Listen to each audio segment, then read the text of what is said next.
छत्तीसगढ़ के बीरनपुर गांव में हुई हिंसा में अब गांव से लगे खार में 2 लाशें मिलने से मामले में नया मोड़ आ गया है। प्राप्त जानकारी के अनुसार जिनकी लाशें मिली हैं वे दोनों पिता पुत्र हैं। एक का नाम रहीम और दूसरे का इदुल बताया जा रहा है। पुलिस ने शवों को पोस्टमार्टम के लिए भेज दिया।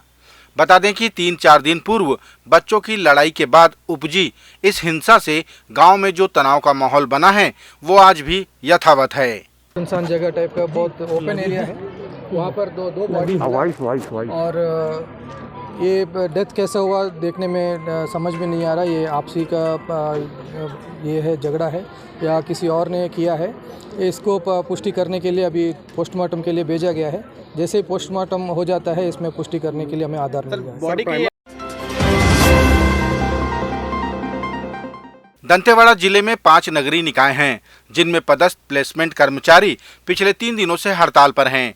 उनका विरोध निकायों में ठेका पद्धति को लेकर है।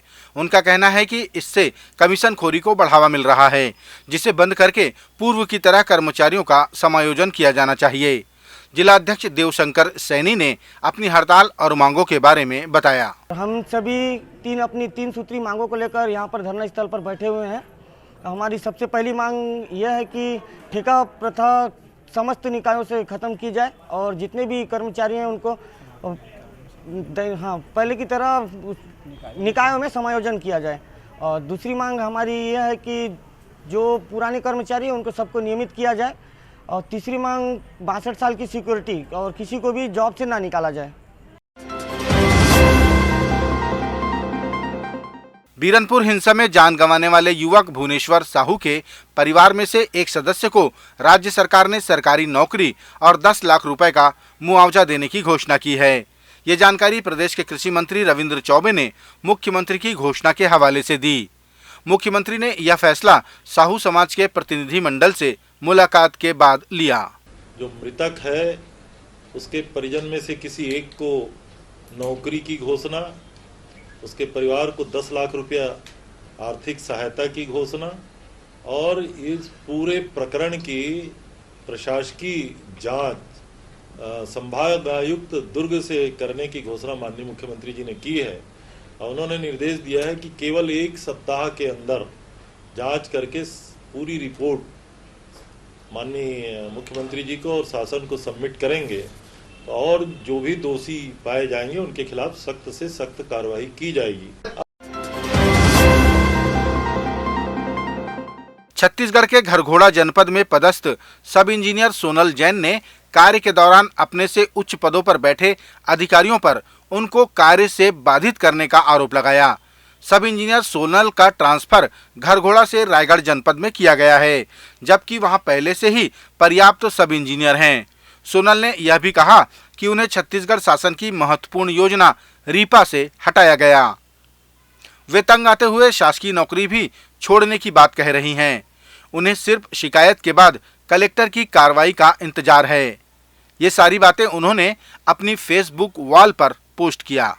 मैं जब से घरघोड़ा में मेरी पोस्टिंग हुई उसके 2-3 महीने बाद जब वर्क डिस्ट्रीब्यूशन प्रॉपर वे में हो गया, तब से मुझे हिडन वे में परेशान किया जाने लगा कि कभी किसी के थ्रू शिकायत की धमकी दी जाने लगी।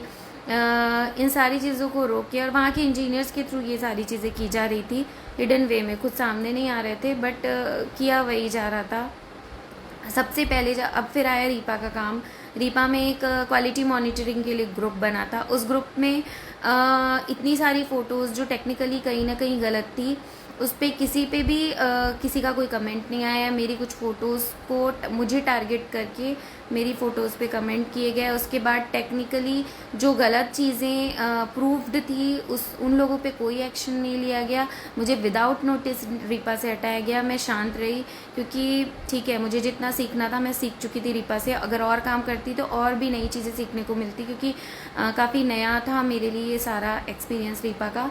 देन फिर एक ऑर्डर फिर फिर से निकाला गया सीईओ ज़िला पंचायत सर के थ्रू।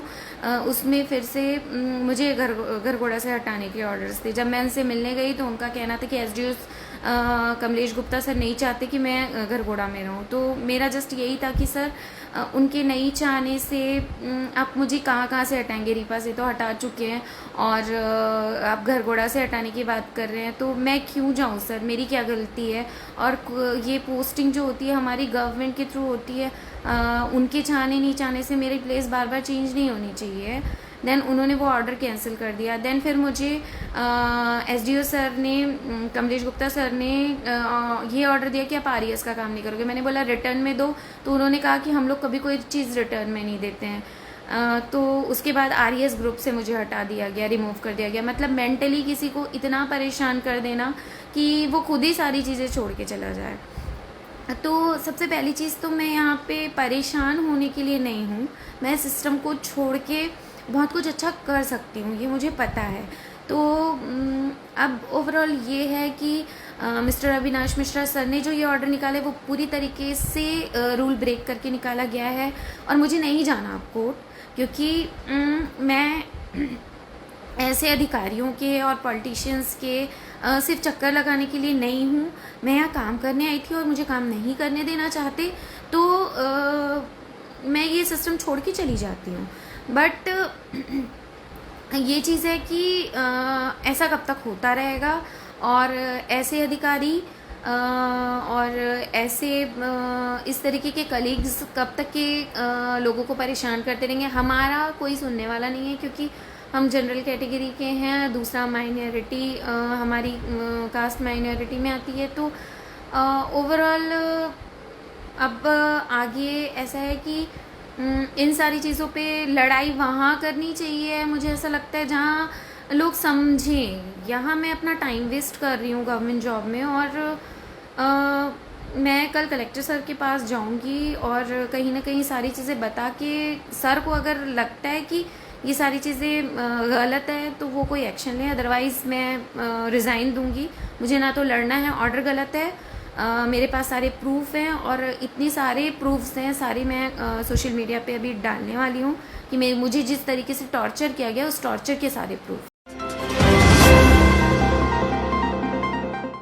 छत्तीसगढ़ के आबकारी मंत्री कवासी लखमा ने अखिल भारतीय कांग्रेस कमेटी की महासचिव प्रियंका गांधी की खूबसूरती की जमकर तारीफ करते हुए कहा कि बस्तर के आदिवासी और व्यापारी प्रियंका गांधी को देखना चाहते हैं। इस दौरान मंत्री कवासी लखमा ने प्रियंका गांधी की मुस्कुराहट की भी तारीफ कर दी। लेकिन प्रियंका गांधी कभी बस्तर नहीं आया और यहाँ के आदिवासी, किसान, मजदूर, यहाँ के पिछड़ा वर्ग, यहाँ के व्यापारी प्रियंका गांधी को बहुत देखने चाहते हैं। उबर जो है चेहरा है और मुस्कुराते भाषण देने वाला। मेरे ख्याल से राजनीति में, महिला नीति में इंदिरा गांधी के बिट्टो चेहरा, इंदिरा गांधी के जैसे भाषण देने वाला प्रियंका गांधी को बस्तर के लोग देखने चाहते हैं। छत्तीसगढ़ के खाद्य मंत्री अमरजीत भगत ने बीरनपुर की घटना को लेकर विश्व हिंदू परिषद द्वारा कराए गए छत्तीसगढ़ बंद को बेवजह बताया। उन्होंने कहा कि कहां की घटना है उन्हें नहीं मालूम, लेकिन इस घटना को लेकर छत्तीसगढ़ बंद कराना उचित नहीं था। बेवजह लोगों को परेशान करने वाला है कि क्योंकि कहाँ का घटना है, जहाँ का है वहाँ बंद करिए, वहाँ पर प्रदर्शन करिए। पूरा प्रदेश के सभी नागरिकों को, व्यापारियों को बंद करके जो अव्यवस्था फैलाने की कोशिश करते हैं, ठीक नहीं है। कहाँ का घटना है हमको जानकारी नहीं है। घटना कुछ ऐसा बड़ा घटना होता तो उसका, और जब उससे कार्रवाई नहीं होता तो पूरा उसका प्रतिकार के रूप में करते हैं। लेकिन कुछ भी हुआ, रोज़ बंद और रोज़ बाज़ार बंद, ऐसा ये उचित नहीं है और ऐसा नहीं करना चाहिए। छत्तीसगढ़ मध्याह्न भोजन रसोइया संघ के 10 और 11 अप्रैल के धरना प्रदर्शन को पुलिस प्रशासन ने विफल कर दिया। प्राप्त जानकारी के अनुसार प्रदर्शन की नेतृत्वकर्ता प्रदेश अध्यक्ष नीलू ओगरे को महासमुंद पुलिस ने सुबह से गिरफ्तार कर शाम को रिहा किया। शाम को जब नीलू रायपुर सागौन बंगले के पास पहुंची तो वहां से भी रायपुर पुलिस ने उन्हें गिरफ्तार करते हुए उनके प्रदर्शन को विफल किया। इधर नीलू ने हिरासत में ही वीडियो पोस्ट कर अपने ऊपर हुई प्रताड़ना की बात बताई। महिला जेल है, ऊपर में लिखाया हुआ है महिला जेल, आप देख सकते हो। एक गिलास पानी के लिए भी हमें पूछा गया है। मुजरिम जैसे ट्रीट किया जा रहा है मेरे साथ। यहाँ बैठी थी ब्रेंच में, आप नीचे बैठो, ऊपर से आगे हुआ है। ऐसे करके 2 बार उल्टी हो चुके हैं और मैं बीपी के मरीज हूँ। एकदम ज़्यादा चक्कर उल्टी लगती है। आते आते 1 बार उल्टी हुई से, यहाँ 2 बार उल्टी हुई से। रसोइया संघ के पास 2 दिनों के प्रदर्शन की अनुमति होने के बावजूद उन्हें प्रदर्शन स्थल नवा रायपुर जाने से पहले ही गिरफ्तार कर लिया गया। शाम को रायपुर में इनके समर्थन में उतरे जनता कांग्रेस के कार्यकर्ताओं को भी पुलिस ने रोक दिया। देखिए, लोकतांत्रिक तरीके से बहन रसोइया संघ की जो अध्यक्ष है नीलू ओगरे अपने आवाज़ को बुलंद करने के लिए, अपनी बहनों की लड़ाई को लड़ने के लिए आंदोलनरत थी और उसने शासन को पहले से सूचना दे दिया था कि हम लोग यहाँ पे अपनी मांगों को लेकर धरना प्रदर्शन आंदोलन करेंगे। लेकिन उसके बावजूद भूपेश बघेल की सरकार ने उनकी आवाज़ को दबाने के लिए, उनकी आवाज़ को कुचलने के लिए उनको घर से ही गिरफ्तार कर लिया और गिरफ्तार करके उनको मारा गया, पीटा गया, उनके बालों से उनकी छटका दिया। ये सब मांगों को लेकर आज हम लोग निशर्त रिहाई की मांग को लेकर हम लोग यहाँ से सीएम हाउस घेराव करने जा रहे थे, जिसमें हम लोग को यहाँ पे गिरफ्तार कर लिया गया है, बंधक बना लिया गया है। देखिए, हमारी बहनें हैं, ये प्रदेश से बाहर से लोग आए हुए हैं, इनको तक बाहर नहीं जाने दिया जा रहा है और हम लोग की सिर्फ एक ही मांग है कि हमारी बहन को निशर्त रिहाई किया जाए। बीरनपुर हिंसा की आग पूरे छत्तीसगढ़ में महसूस की जा रही है। घटना की निंदा स्वरूप प्रदर्शन और बंद के आह्वान हुए। दंतेवाड़ा में भारतीय जनता पार्टी युवा मोर्चा के कार्यकर्ताओं ने मुख्यमंत्री और गृह मंत्री का पुतला दहन कर आक्रोश व्यक्त किया। युवा मोर्चा के जिलाध्यक्ष कुणाल ठाकुर ने कहा कि सरकार अपराधों में नियंत्रण रखने में असफल साबित हो रही है। मोर्चा ने बीरनपुर के पीड़ित परिवार को न्याय दिलाने की मांग भी की। ये जो विवाद है काफी दिनों से चला आ रहा था, जिसकी जानकारी शासन और प्रशासन दोनों को थी। अगर शासन प्रशासन चाहते तो इस घटना को रोक सकते थे, परंतु छत्तीसगढ़ में जब से कांग्रेस की सरकार आई है इस तरह के घटनाएं, अपराध लगातार होते आ रहे हैं और छत्तीसगढ़ की कानून व्यवस्था पूरी तरह से बदहाल है, चरमरा गई है। किसी प्रकार के अपराधों को रोक पाने में कांग्रेस की भूपेश सरकार पूरी तरह से असमर्थ है और भूपेश बघेल जो कि छत्तीसगढ़ के मुखिया हैं, वो और गृह मंत्री ताम्रध्वज साहू, ये दोनों ही अपराधों के ऊपर अपनी चुप्पी साधे मौन अवस्था में बैठे हुए हैं। छत्तीसगढ़ के कोंडागांव जिले के केशकाल ब्लॉक से पंचायत सचिव बड़ी संख्या में इकट्ठा हुए और बाइक रैली के माध्यम से जिला मुख्यालय पहुंचे और अपने नियमितीकरण का मांग पत्र कलेक्टर को सौंपा। रैली के पूर्व सभी ने इकट्ठा होकर नारेबाजी की और कार्यक्रम की रूपरेखा तय की। तत्पश्चात सभी नेशनल हाईवे में बाइक रैली निकालते हुए कोंडागांव पहुंचे।